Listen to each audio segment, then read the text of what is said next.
నేను ఇంతకుముందు కూడా చెప్పా, నా యూట్యూబ్ నెట్వర్క్ ఉద్దేశం ఏంటంటే ఏదైతే హైడ్ చేస్తుంటాయో మెజారిటీ మీడియా దాన్ని హైలైట్ చేస్తూ ఉండటం. వైఎస్ఆర్ కాంగ్రెస్ పార్టీని మెజారిటీ మీడియా తొక్కేస్తుంటుంది కాబట్టి అందులో ఉన్నటువంటి వీళ్ళు అవాయిడ్ చేసిన విషయాలు కూడా రాస్తున్నాను కాబట్టి నాకు వైసీపీ ముద్ర వేయచ్చు.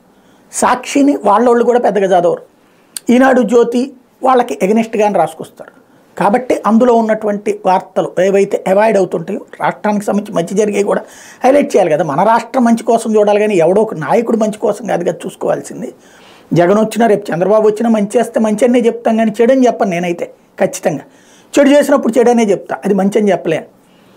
ఇది ఎందుకు చెప్పాల్సి వచ్చిందంటే నిన్న నా వీడియోలు ఫాలో అయ్యేటువంటి రెగ్యులర్గా ఫాలో అయ్యే వాళ్ళందరికీ తెలుసు, జగన్కి షాక్ ఇచ్చింది కాపు రామచంద్రారెడ్డిది పెట్టా వీడియో, కేసినేని నానిది పెట్టా. నేను రెండిట్లలో కూడా ఏం జరుగుతుంది అన్నటువంటిది పెట్టా. అట్లాగే ఈవెన్ మాగుంటోళ్ళు వెళ్ళిపోతారన్న ప్రచారం జరుగుతుంది, అది జగన్కి షాక్ అవుతుంది అన్నది కూడా పెట్టా.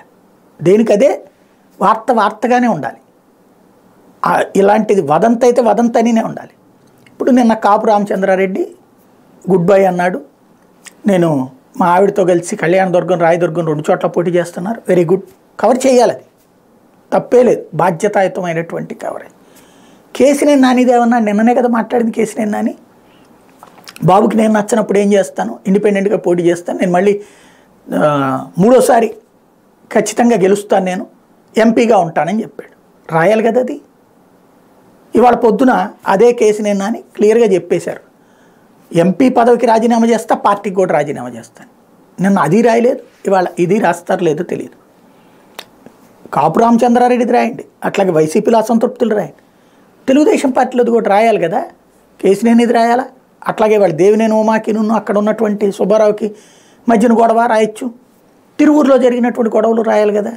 బట్ ఒకటి అంటే తెలుగుదేశంలో ఎంత అల్లరి జరిగినా కవరేజ్ చేసుకొస్తాం. అదే ఆంధ్రజ్యోతి అయితే మరీ అడ్డకోలుగా కేసినేనికి వ్యతిరేకంగా పెద్ద కథనం రాసేసింది, బెదిరిస్తున్నాడు అనేసి. మరి వీళ్ళని బెదిరింపనరా? అప్పుడు ఆంధ్రప్రదేశ్ ప్రజలకి ఒక విషాన్ని నిత్యం నింపుతా, వార్తల్ని వార్తల్లాగా కాకుండా ఒక ఎజెండాతో మన మెదళ్లలో చూపిస్తున్నటువంటి ఈ సందర్భాన్ని జనం ఎలా అర్థం చేసుకుంటారు కానీ అసహ్యమైతే పుడుతోంది.